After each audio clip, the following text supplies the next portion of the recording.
पार्वती माता का जन्म पर्वतराज हिमवान के यहाँ हुआ है और पर्वतराज हिमवान बड़े आनंदित हुए। माँ मैना बड़ी प्रसन्न हुई।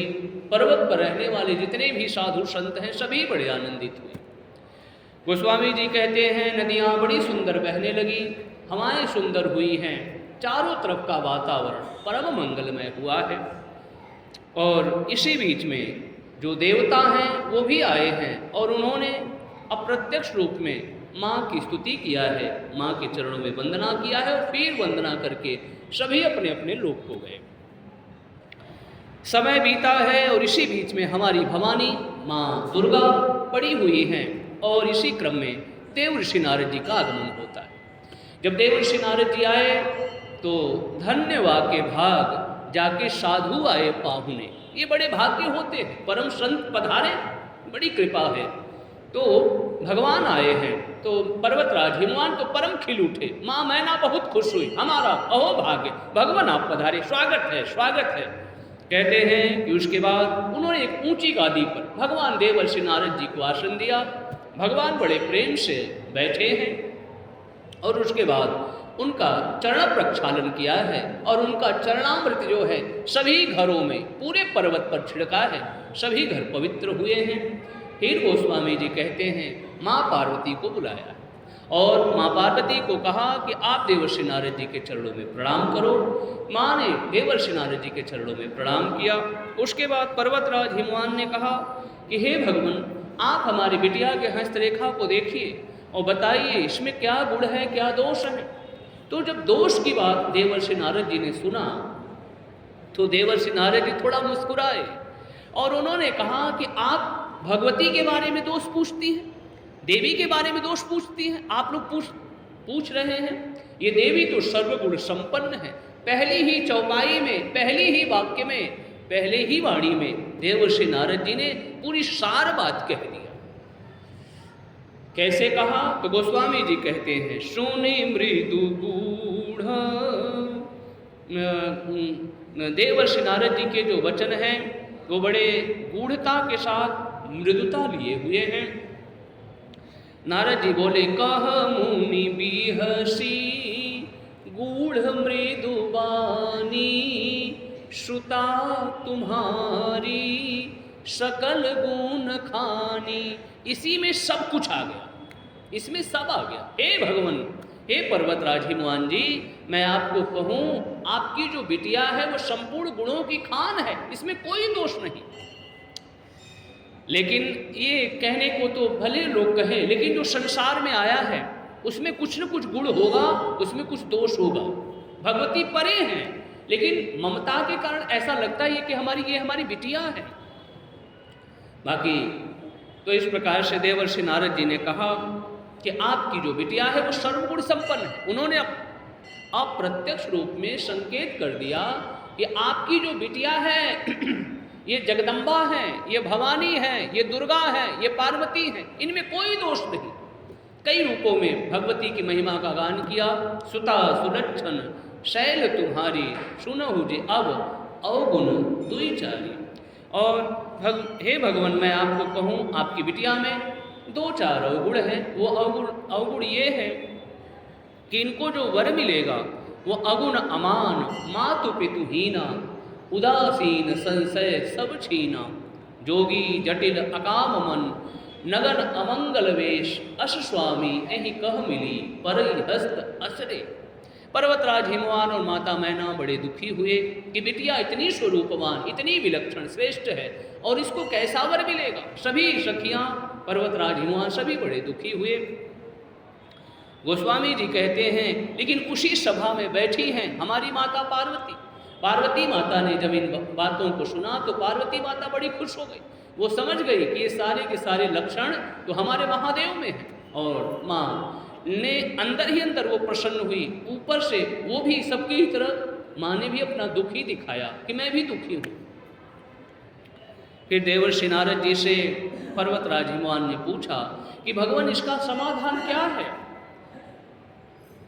तो पर्वतराज हिमवान ने जब इस प्रकार से पूछा तो देवर्षि नारद जी ने कहा कि मैं पहले तो ये कहूँ कह मुनीश हिमवंत सुनु, जो विधि लिखा लीलार, देव दनुज नर नाग मुनि को न मेट निहार। ब्रह्मा ने जिसके ललाट में जिसके लिए जो बनाया है, जो लिख दिया है, वो अमर है, उसे कोई नहीं मिटा सकता। लेकिन एक है जो उसे मिटा सकते हैं। बोलिए शंकर भगवान की। बोले आपकी बिटिया का विवाह और जितने मैं लक्षण देख रहा हूं वो सब शंकर भगवान में दिखाई दे रहे हैं।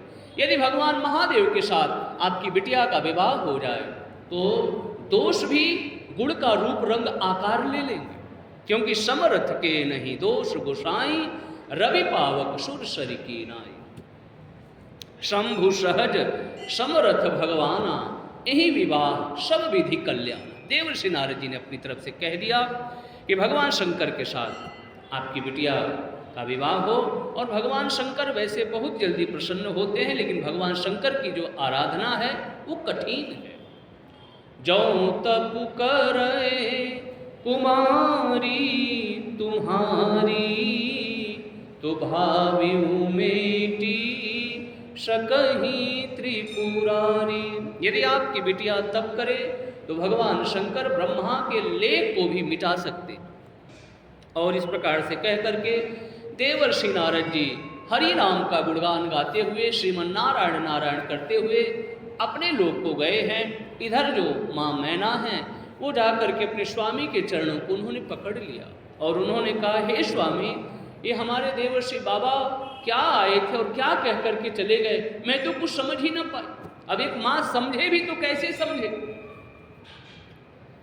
जिसकी बिटिया इतनी स्वरूपवान श्रेष्ठ हो, दिव्य हो, और उसको कोई ऐसा वर बता दे जो जोगी हो, जटाधारी, वो माँ समझे भी तो कैसे समझे, कैसे अपने हृदय को ढांढस दिलाए। मैं क्या करूं, मैं कहाँ जाऊं।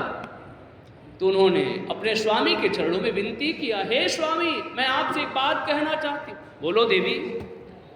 देवी भगवान, मैं आपसे ये कहूँ कि मेरी बिटिया का विवाह वहाँ पर करना, कहाँ पर करें। बोले जो घरु बरु कुल होई अनुपा, करिय विवाहु सुताय अनुरूपा। जहाँ घर अच्छा हो, बर अच्छा हो और कुल भी अच्छा हो, सुता के अनुरूप रहे, ठीक है, वहाँ पर विवाह करना।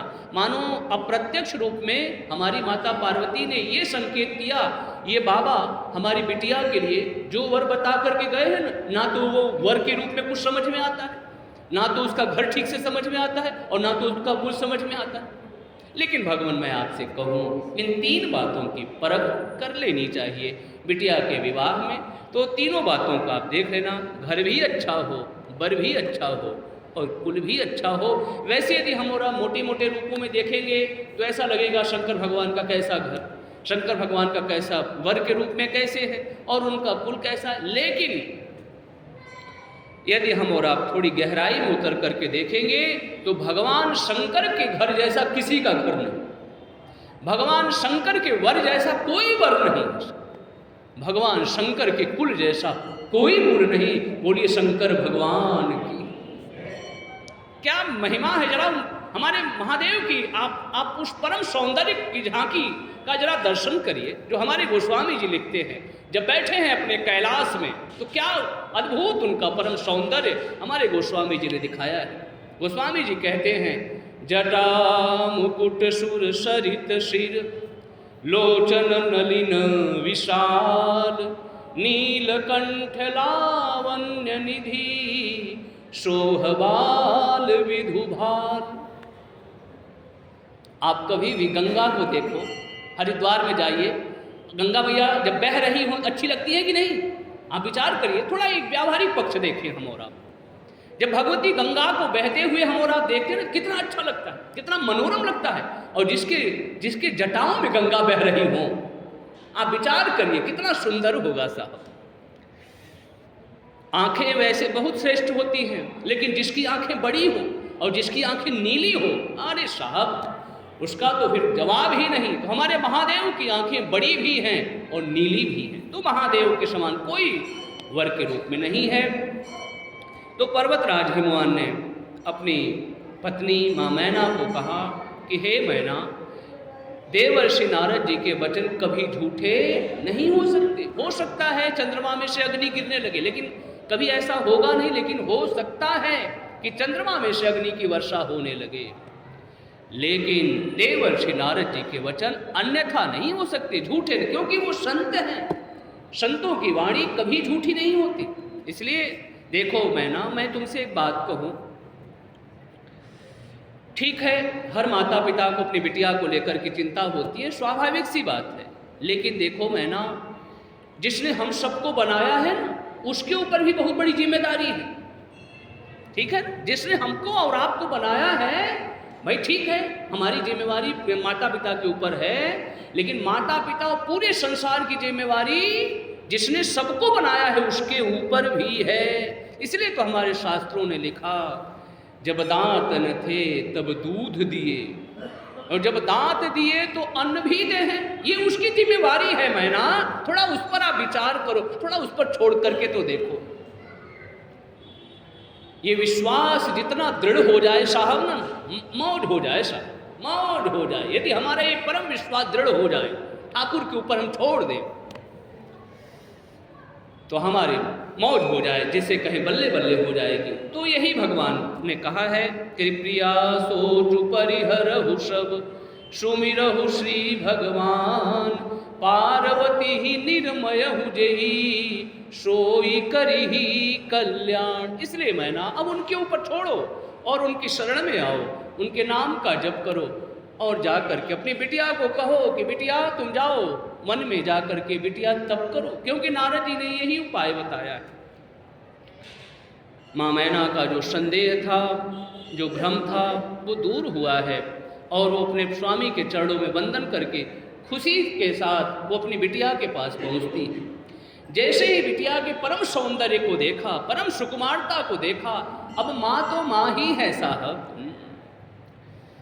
आई जैसे ही बिटिया से ये कहने के लिए कि बिटिया तू वन में जा बिटिया, और वहाँ पर तप कर, क्योंकि नारद जी ने बताया है कि तभी जाकर के शंकर भगवान मिलेंगे। लेकिन जैसे ही बिटिया को देखा, सहज रूप में माँ पार्वती बैठी हैं, और उनका कोमल सुकुमार शरीर देख करके माँ की आंखों से अश्रु बहने लगे, और माँ ने दौड़ करके वो गई और अपनी सुकुमार बिटिया को अपनी गोद में बिठा करके रोने लगी। प्रभु प्रेमियों, माँ तो माँ है साहब। तो माँ रोए जा रही, आई है कहने के लिए कि बिटिया तू वन में जा तप कर, नहीं कह पा रही। अब मेरी समझ में ऐसी बात उतरती है, क्या कोई माँ ये कह सकती है कि बिटिया तू वन में जा तप कर? आप बताइए, क्या कोई माँ ऐसी कह सकती है? माँ इतनी कठोर नहीं हो सकती साहब। जो जंगल नाना प्रकार के हिंसक जीव जंतुओं से भरा हुआ है, अब उसमें कोई माँ कह दे कि बिटिया तू वन में जा तप कर, क्या ऐसा कोई माँ कह सकती है? कभी नहीं, कभी नहीं और कभी नहीं।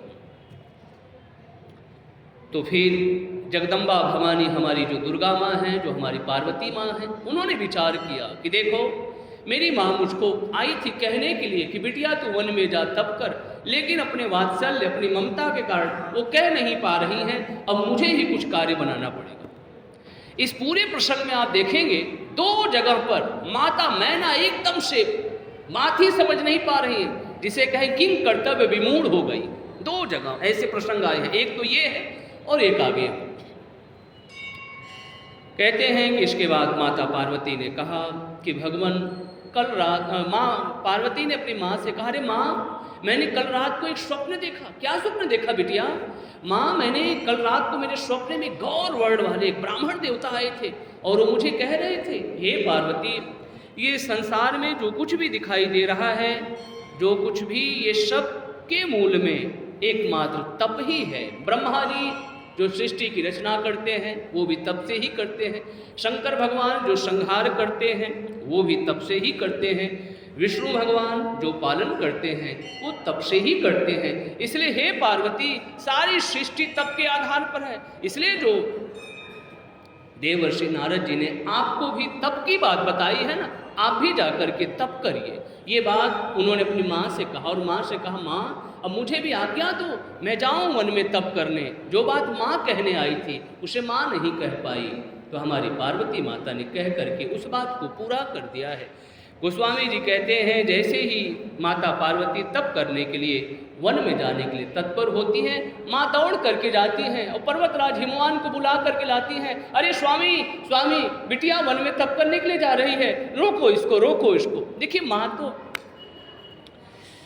माता हो, पिता हो, क्या करे साहब, ये कुछ इस प्रकार से विधि का विधान है, जाना ही पड़ेगा। अब माता पिता अधीर हो गए, नहीं नहीं, मानो कहीं न कहीं उनका हृदय कह रहा है नहीं नहीं, बिटिया को रोको, बिटिया को रोको, मत जाने दो, मत जाने दो। सखियां अधीर हुई, लेकिन माँ ने ढांढस दिया, अरे मैं जल्दी ही आ जाऊंगी, भगवान शिव को प्रसन्न करके मैं जल्दी ही आ जाऊंगी। और कुछ अपनी प्रिय सखियों को लेकर के माता पार्वती दिव्य रूप में वन में चली जाती हैं तप करने, और वहाँ पर बड़ा अद्भुत माँ ने तप किया है। सबसे पहले गोस्वामी जी कहते हैं कि शंकर भगवान के चरण कमल को अपने हृदय में पधराया। पूरधरी उमा प्राणपति चरना, जाय विपिन लागी तप करना। और बड़ा अद्भुत तप किया है प्रभु प्रेमियों। माँ की तप की बराबरी दुनिया में कौन कर सकता है। और फिर आगे चल करके माँ ने 3000 वर्षों तक बेल के पत्र को भी खाया है और फिर उसको भी छोड़ दिया है। माँ का एक नया नामकरण हुआ है अपर्णा। बोली अपर्णा मैया की जय। उसके बाद माँ ने घनघोर तप ऐसा किया है कि ब्रह्मा जी ने ऊपर से आकाशवाणी किया, हे देवी आपका तप सफल हुआ, आपका मनोरथ सफल हुआ, और अब शंकर भगवान आपको अवश्य मिलेंगे। हमारी बात को आप तब सत्य मानिएगा जब सब ऋषिगण आकर के आपसे मिले, तब आप समझ जाइएगा कि मेरी बात बिल्कुल सत्य है। तो देवी, वैसे तो संसार में बहुत लोग हुए, लेकिन आपने जिस प्रकार का तप का एक अद्भुत दर्शन दिखाया है, इस तप की बराबरी में कोई नहीं आ सकता। माँ की बराबरी में कोई कभी न आया था, न आया है, और न तो कोई कभी आएगा। तो इस प्रकार से उन्होंने ये भी कहा कि आपके पिता जब आपको बुलाने के लिए आए तो आप हट छोड़ करके अपने घर को चली जाइएगा।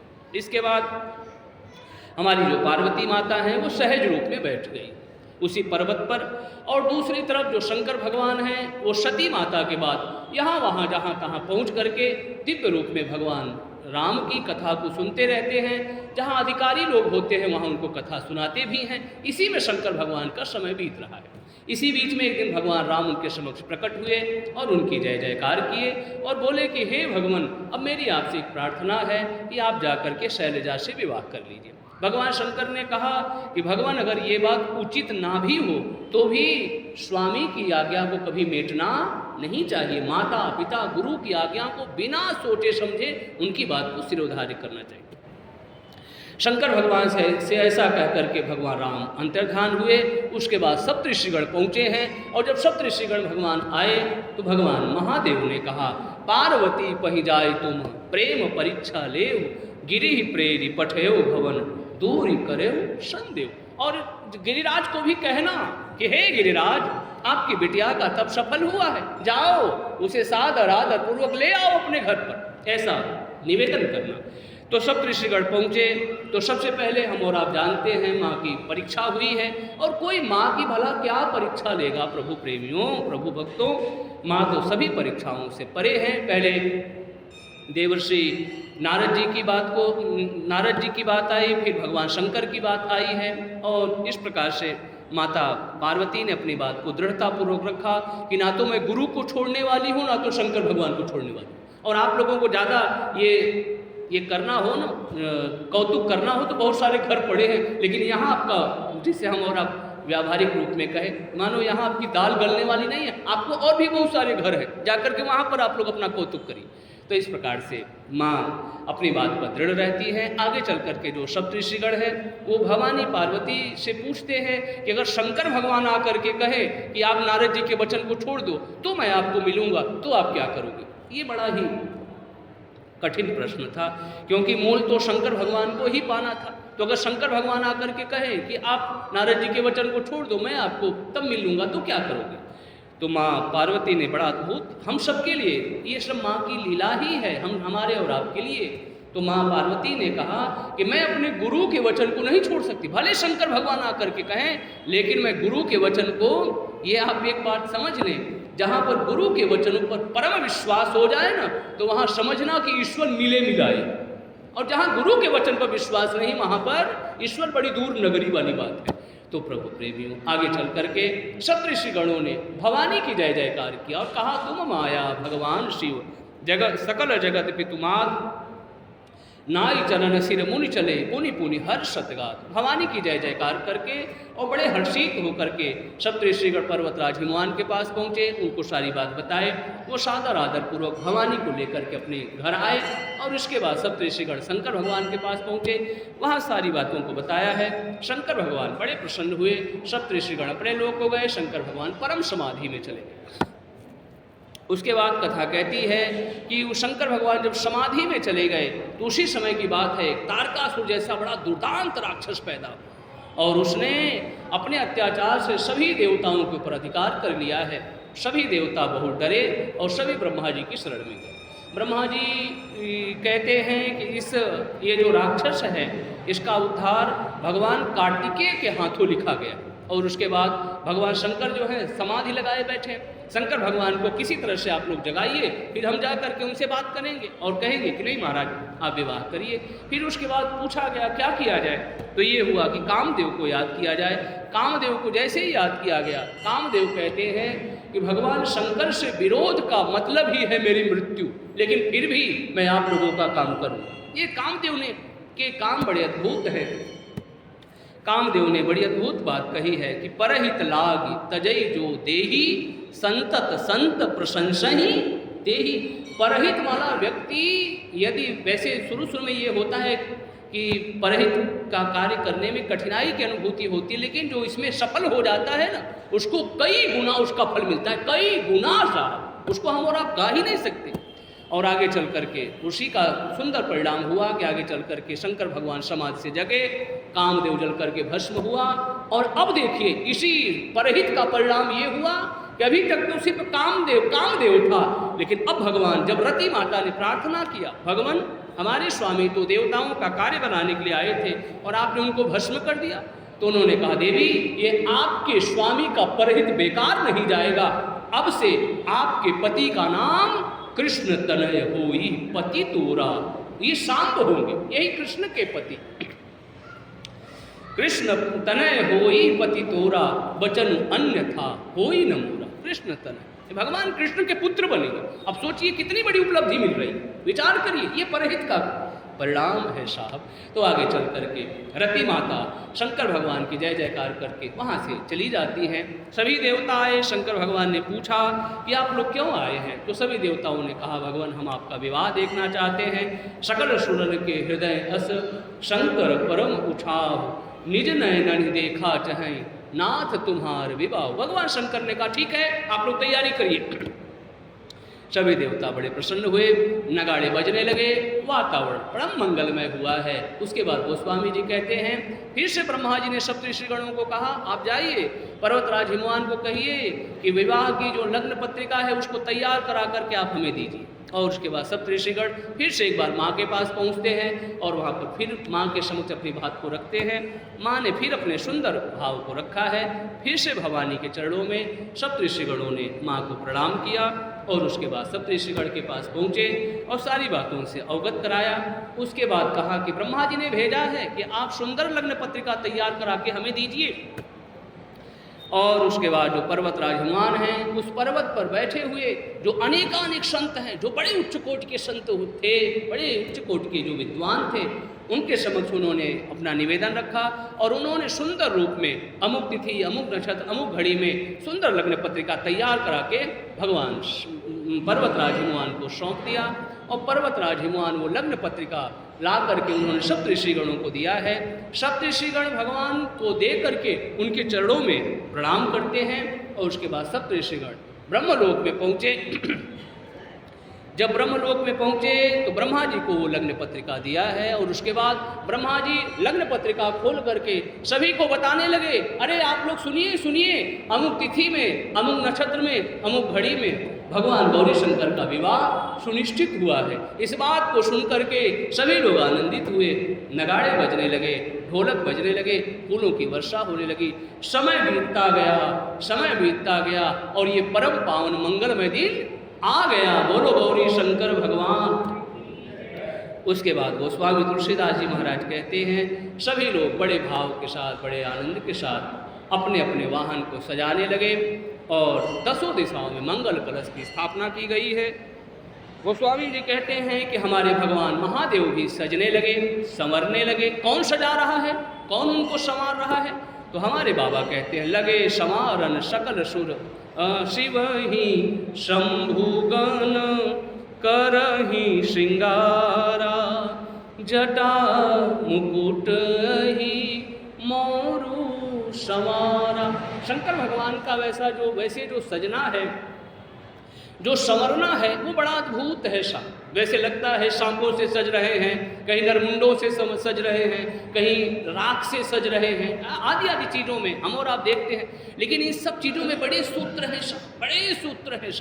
तो हम और आप आगे बढ़ें भगवान शंकर को प्रणाम करके। तो भगवान शंकर श्रेष्ठ रूप में सजे संवरे और उसके बाद अपने वृषभ वाहन धर्म रूपी बैल देवता पर बैठ गए। एक हाथ में त्रिशूल है, एक हाथ में डमरू है और इस प्रकार से शंकर भगवान अपने बारातियों के साथ तैयार हो गए। समय पर सभी लोग एक जगह पर एकत्र हुए। सभी देवता आए अपने अपने बारात को लेकर के। सभी देवताओं में जो हमारे भगवान नारायण हैं, उन्होंने देखा कि सबकी बारात तो अच्छी लग रही है, लेकिन शंकर भगवान की बारात थोड़ी अटपटी लग रही है। उन्होंने देवताओं से कहा, हे देवताओं, मैं आप लोगों को कहूं कि आप लोग अपने अपने बारातियों के सहित थोड़ा सा अलग हो जाइए, क्योंकि शंकर भगवान के बारात के सहित हम लोगों की बारात मैच नहीं कर रही है, वो जोड़ की नहीं लग रही है। मानो भगवान नारायण का ये भाव था कि तुम लोग स्वार्थी हो और भगवान शंकर परमार्थी हैं। स्वार्थी जो है वो परमार्थी की बराबरी नहीं कर सकता, नहीं कर सकता और नहीं कर सकता। भगवान शंकर कहाँ और हे देवता तुम लोग कहाँ? इसलिए अपने अपने बारातियों के साथ सहित अलग हो जाओ। उसके बाद गोस्वामी तुलसीदास जी महाराज कहते हैं भगवान शंकर भी इस बात को सुनते हैं तो उन्हें बड़ा अच्छा लगता है। अब नारायण में और भगवान शंकर में कुछ न कुछ आपस में विनोद होता ही रहता है। आगे चल कर के कथा गाती है कि इस प्रकार से भगवान शंकर ने भी विचार किया कि हमारे नारायण कह रहे हैं, हमारे मित्र कह रहे हैं कि हमारी बारात थोड़ी अद्भुत है, जरा मैं भी एक नज़र तो दौड़ाऊँ अपनी बारात की तरफ और देखूँ तो सही कि आखिर हमारी बारात कैसी है। जब शंकर भगवान ने एक बार देखा अपनी बारात की तरफ तो बिना शंकर भगवान भी बिना मुस्कुराए न रह पाए। बोलो शंकर भगवान की। शंकर भगवान के बाराती बड़े अद्भुत हैं, लेकिन ये सब आए हैं साहब, ये सब चीज़ों में बड़े सूत्र हैं। गोस्वामी जी कहते हैं को मुखहीन विपुल मुख काहू, बिनु पद कर को बहुपद बाहु, विपुल नयन को नयन विहीना। ये पता है कौन है? ये कोई वैसे हम और आप देखेंगे ऊपर से तो ऐसा लगेगा किसी के मुख नहीं है, किसी के कान नहीं, लेकिन ये नवधा भक्ति है। भगवान विश्वनाथ का विवाह है, इसमें सबको निमंत्रण मिला है साहब। कोई भी बस भगवान विश्वनाथ के सब है, चाहे छोटा हो, चाहे बड़ा हो, चाहे पतला हो, चाहे किसी ने ताजे खून लपेट, आप इसको मिला करके देखेंगे तो ये सब नवधा भक्ति ही जा रही है कथा में भगवान शंकर के बारात में। आगे चल करके गोस्वामी जी कहते हैं कि जो भूत प्रेत हैं वो नाचते गाते हुए पहुंच रहे हैं पर्वतराज हिमवान के यहाँ, और पर्वतराज हिमवान ने भी अपनी तरफ से छोटे बड़े वृक्षों को, तालाबों को, सबको निमंत्रण दिया है, भैया आप सबको आना है, हमारी बिटिया का विवाह है। तो सभी लोग सज धज करके स्त्री पुरुष का रूप धारण करके आए हैं और सभी जो मातृशक्ति हैं वो बड़ा प्यारा मांगलिक गीत गा रही हैं जो विवाह के समय गाए जाते हैं। उसके बाद गोस्वामी जी कहते हैं कि पर्वतराज हिमवान की तो शोभा वैसे ही अपने में अद्भुत है, परम श्रेष्ठ है। और फिर गोस्वामी जी बोले हैं जहाँ पर साक्षात जगदम्बा ने अवतार लिया हो, उस पर्वतराज हिमवान की महिमा का वर्णन कौन कर सकता है? तो बाबा ने लिखा है कि जगदम्बा जह अवतरी शो पुरबरन की जाय, रिद्धि सिद्धि संपत्ति सुख नित नूतन अधिकार। तो इस प्रकार से ये सारी बातें अभी हो रही हैं और तब तक सूचना मिली, अरे बारात आ गई, बारात आ गई। और सभी लोग बारात की अगवानी करने के लिए, बारात की सेवा करने के लिए आगे बढ़े हैं। हम और आप सभी जानते हैं बारात को देखने का वैसे कौतूहल सबको होता है, लेकिन जो छोटे बच्चे होते हैं ना उनके मन में ज़्यादा कौतूहल होता है कि कितने बाराती आए हैं, कैसे कैसे कपड़े पहने हैं, कैसे उनके साधन है, कौन कौन सी गाड़ी आई है। अब बच्चे भी देख रहे हैं, हाँ ये बारात अच्छी है, ये भगवान नारायण की बारात, ये देवराजेंद्र की बारात, ये इनकी बारात, सबकी बारात अच्छी है, अरे ये कैसी बारात है। अब बच्चों ने जैसे शंकर भगवान के बारातियों को देखा, अब उनके तो मानो प्राण ही निकलने वाले हैं। सभी अपने अपने प्राण को लेकर के बड़े तेजी के साथ घर पर भागे।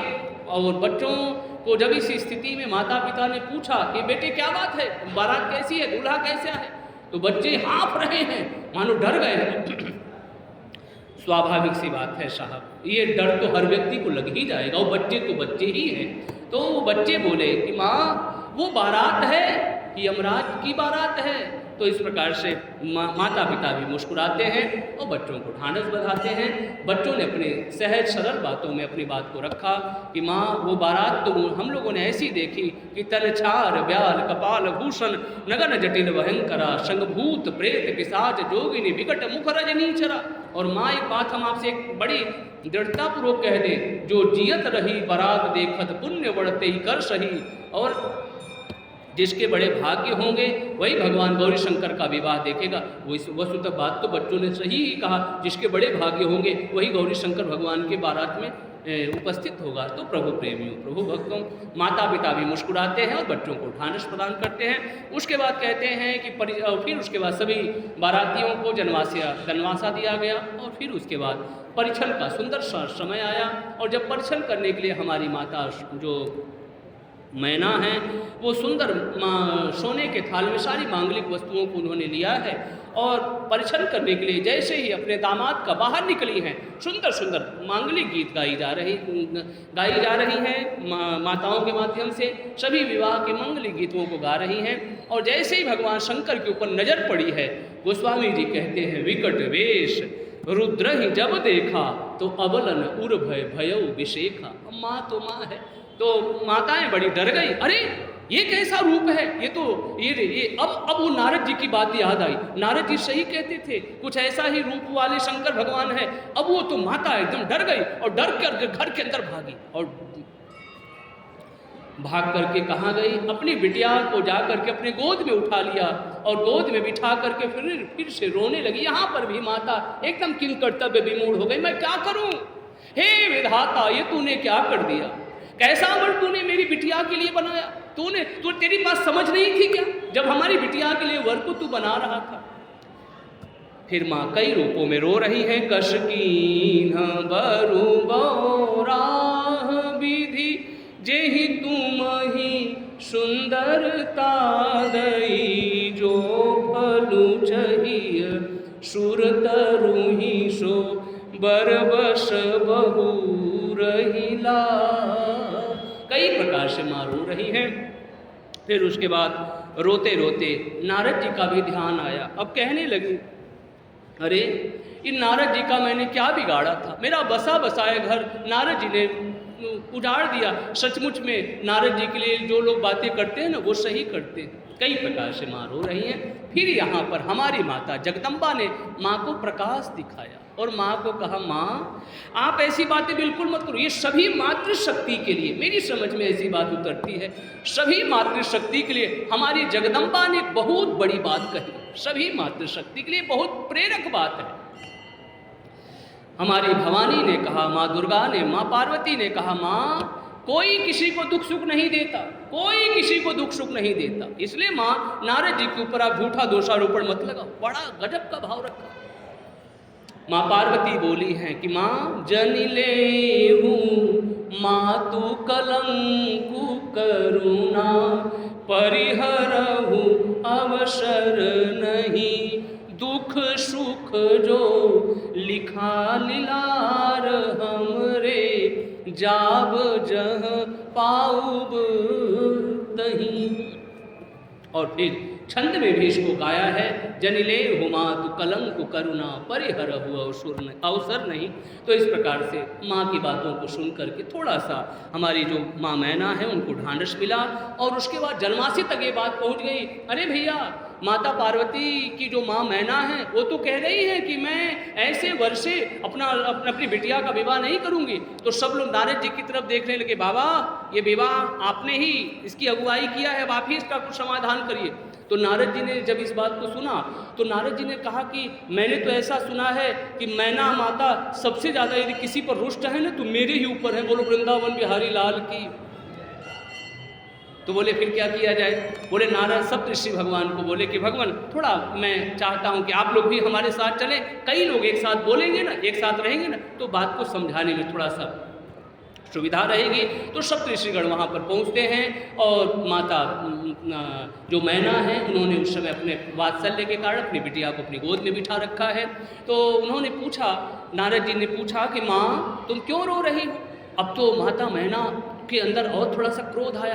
उन्होंने कहा बाबा मैं नहीं रोऊंगी तो क्या तुम रोगी? तुम्हारे तो घर बार कुछ है नहीं, तुम क्या जानो बिटिया का प्रेम क्या होता है। हाँ माँ आप सही कह रही हो, लेकिन पहले ये तो निर्णय हो जाए कौन किसकी बिटिया और कौन किसकी माँ। बोलो वृंदावन बिहारी लाल। क्या मतलब है आपका? हाँ माँ मैं यही कह रहा हूँ, पहले ये तो समझिए कि कौन किसकी बिटिया है। आप अच्छा माँ एक बात आप ये बताओ, आपने पार्वती को कहाँ बिठा रखा है? देख नहीं रहे हो? इस समय मैंने अपनी गोद में बिठा रखा है। तो ठीक है माँ अब देखो ये कहाँ बैठी है। तो हमारे देवर्षि नारद जी ने दिव्य दृष्टि जब प्रदान किया तो दिखाई क्या पड़ा? भगवती पारांबा की ही गोद में माता मैना बैठी है। बोले बाबा ये क्या है? बोले यही सत्य है। तो फिर सारी बातों को बताया है। गोस्वामी जी कहते हैं सारा भ्रम, सारा संशय, सारा शोक दूर हुआ और सबसे पहले पर्वतराज हिमवान और माता मैना ने बड़े ही प्रेम के साथ पार्वती माता के चरणों में प्रणाम किया है। फिर उसके बाद जौनार की दिव्य व्यवस्था की गई है। फिर सुंदर रूप में सभी ने प्रसाद पाया, सबके हाथों में पान दिया गया और फिर उसके बाद सभी अपने अपने जनवासे में गए। फिर वो शुभ समय आया जिसमें भगवान गौरी शंकर का विवाह होने वाला है। फिर उसके बाद उस समय में सभी देवताओं को बुलाया गया कि आप सभी का स्वागत है। उसके बाद सभी देवता आते हैं, अपने अपने स्थान पर बैठ जाते हैं और हमारे जो भगवान महादेव हैं उनको बैठने के लिए ब्रह्मा जी ने एक पहले से ही एक सुंदर सिंहासन की व्यवस्था कर रखी है। उस पर सबसे पहले शंकर भगवान जब सिंहासन पर बैठने से पूर्व जो विप्र भगवान हैं उनके चरणों में प्रणाम किया और अपने रघुवर को याद किया है और फिर सिंहासन पर बैठे। अब उसके बाद जो माताएं हैं वो सुंदर मांगलिक गीत गा रही हैं और उसके बाद फिर ये जो मुनिगण हैं श्रेष्ठ उन्होंने कहा कि अब पार्वती माता को आप लोग लेकर के आइए। पार्वती माता को जब सखियां लेकर के आ रही हैं तो माँ पार्वती का वो सौंदर्य है साहब। सारे देवताओं ने ये समझ करके कि आप भगवती हैं, आप जगदम्बा हैं और ऐसा समझ करके सभी देवताओं ने माँ को प्रणाम किया। शंकर भगवान के बगल में बैठी हैं और सबसे पहले जो ऋषिगण हैं हमारे गोस्वामी जी कहते हैं जो अनादि देव हैं भगवान गणेश सबसे पहले उनकी पूजा कराई गई है। और एक अर्धाली में गोस्वामी जी ने गागर में सागर भरते हुए कह दिया कि जस विवाह कै विधि श्रुति गाई महामुनि सो सब करवाई। फिर गही गिरी से कुछ कन्या पानी भवई समर्पी जानी भवानी। पानी ग्रहण जब कीन महेशा तो ही हर्षे तब सकल सुरेशा।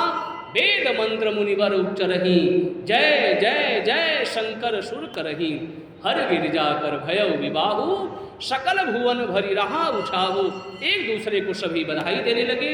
आप सभी भक्तों को भी गौरी शंकर भगवान के विवाह की बहुत बहुत बधाई हो।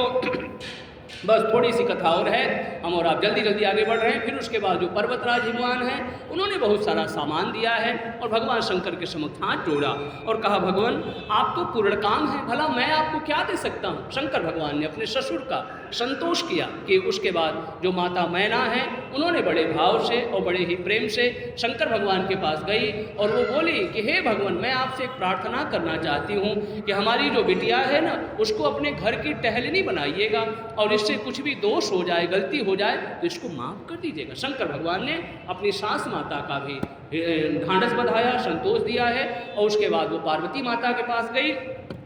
पार्वती माता को उनकी जो माँ मैना है उन्होंने कहा बिटिया करे हो सदा शंकर पद पूजा नारी धर्म पति देव न दूजा। और फिर उसके बाद माँ कई प्रकार से विलाप कर रही हैं, ब्रह्मा से भी कह रही हैं कि हे ब्रह्मा जी आपने नारी जाति का क्यों सृजन किया। कई प्रकार से माँ रोती हैं। फिर उसके बाद गोस्वामी जी कहते हैं माँ अपनी सखियों से मिलती हैं और फिर उसके बाद शंकर भगवान के पास जा रही हैं। मुड़ करके दोबारा उन्होंने अपनी माँ को देखा और जैसे ही माँ को देखा फिर दौड़ करके आती हैं और माँ के हृदय से लग करके फिर रोने लगती हैं। उसके बाद जो सखियां हैं वो पार्वती माता को पकड़ करके शंकर भगवान के पास लेकर के गई, और उसके बाद जो पर्वतराज हनुमान हैं उन्होंने कहा कि भगवान मैं आपको कैलाश तक छोड़ूं। उन्होंने कहा नहीं नहीं भगवान, यहाँ पर आपके जो लोग आए हैं आप उनका सम्मान करिए, मैं चला जाऊंगा। उसके बाद कहते हैं कि शंकर भगवान कैलाश को गए, सभी देवता अपने अपने लोक को गए, और इधर लंबा वक्त बीता है, भगवान कार्तिकेय का जन्म हुआ। बोलिए कार्तिकेय भगवान की जय। और कार्तिकेय भगवान ने दुर्दांत राक्षस तारकासुर का उद्धार कर दिया। अब गोस्वामी जी विश्राम देते हुए कह रहे हैं, यह उमा शंभु विवाह जे नर नारी कहीं जे गावही कल्याण काज विवाह मंगल सर्वदा सुख पावही, सर्वदा सुख पावही। और अंत में गोस्वामी जी बोले, चरित सिंधु गिरिजा रमन वेद न पावहि पार, परनय तुलसीदास किमि अतिमति मंद गंवार। तो इस प्रकार